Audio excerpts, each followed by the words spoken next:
C'est une victoire, il faut la savourer. Le combat sera très long, mais nous savourons avec un immense plaisir cette première étape qui est une étape victorieuse. Dans une démocratie, il faut les institutions, mais il faut aussi des hommes courageux, solides. Et nous pouvons dire que nous avons été très très bien servis.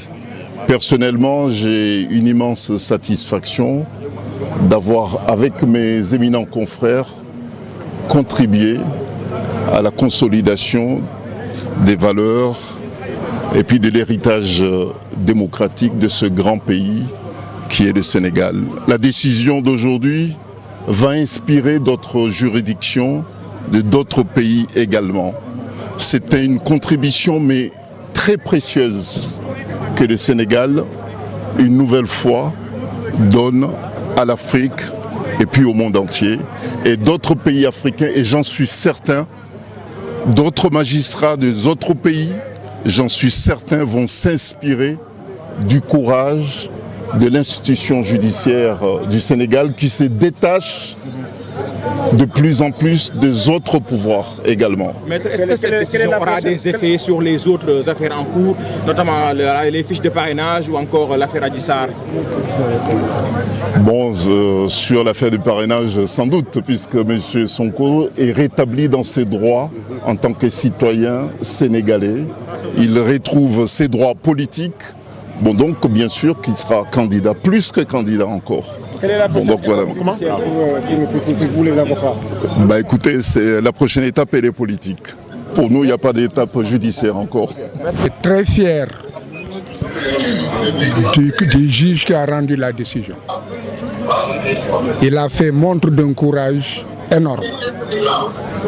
Et tout le monde a été surpris et déçu par l'attitude de l'État du Sénégal, qui, après avoir nommé un juge, propose sa récusation en pleine audience.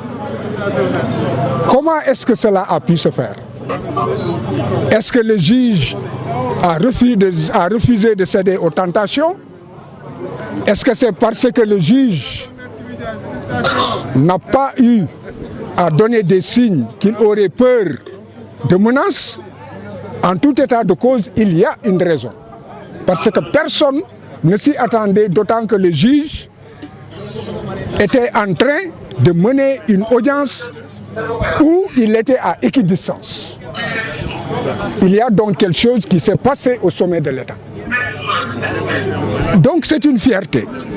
Mais ce qu'il faut surtout retenir, c'est que c'est un vent de liberté et d'indépendance qui souffle dans les rangs des magistrats. Un vent qui a débuté au nord avec l'avocat général, Mariam Diop Gueye. Tout le monde a pu apprécier son courage de dire que l'État avait tort et que l'État était dans la voie de fait et que l'État était dans l'arbitraire, qu'il ne pouvait pas priver Ousmane Sonko de ses droits et que le ministère de l'Intérieur n'était pas dans le droit, qu'il était dans l'illégalité.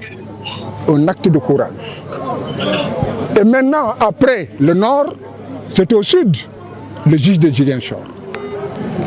Donc le juge de Ziguinchor lui donne raison, en réalité, que tout cela relève de voie de fait et d'une forme d'exercice de la violence sur non seulement les citoyens Ousmane Sonko, mais aussi sur la population.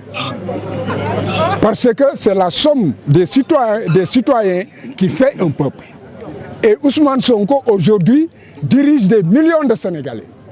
En les réprimant, en lui refusant ses droits, on force le jeu démocratique et déjà les parrainages ont commencé, la rupture de l'égalité dans la compétition est déjà rompue. Donc, ce vent de liberté inspirera d'autres juges. Parce que j'ai dit qu'il existe dans ce pays des juges fiers, des juges honnêtes, des juges indépendants, des juges courageux. Il n'y a jamais 203.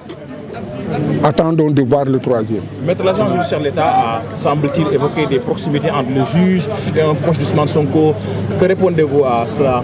Si la proximité seulement devait jouer, d'abord c'est faux. Parce que Ousmane Sonko ne connaît pas le juge ne le connaît pas. C'est une vérité.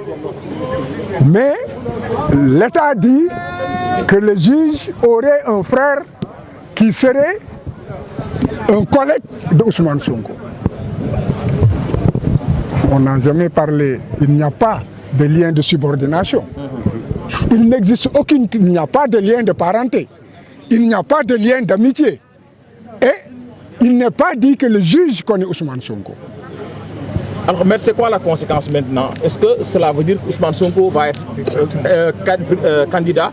Est-ce qu'il y aura une incidence sur les autres affaires judiciaires? La candidature d'Ousmane Sonko est une exigence sociale, c'est une exigence du peuple sénégalais. Est-ce que juridiquement c'est possible maintenant? Juridiquement, Ousmane Sonko doit être candidat.